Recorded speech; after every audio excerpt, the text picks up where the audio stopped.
Hello, my name is CHIRAG BANTWAL. I am from first year CSE branch. My startup company is Teka Ventures. Product present name laptop. Product proposed name cyber slate. Mentioning some of the requirement and feeling about the product has said by the customers during empathizing activity. First one is hologram display. Second one is sonic speed data transfer. So based on the empathizing stage and considering the feelings and requirements of customers, many new features are added to the existing product. So existing product name laptop, futuristic product name cyber slate.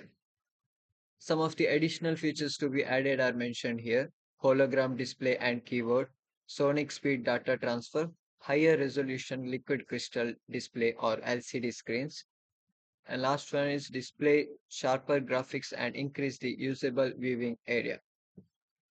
In prototype stage, the real working model has to be manufactured due to time constraint.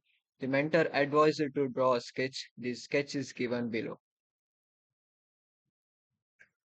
I request the viewers of this presentation video to comment your opinion to satisfy the testing stage. Thank you.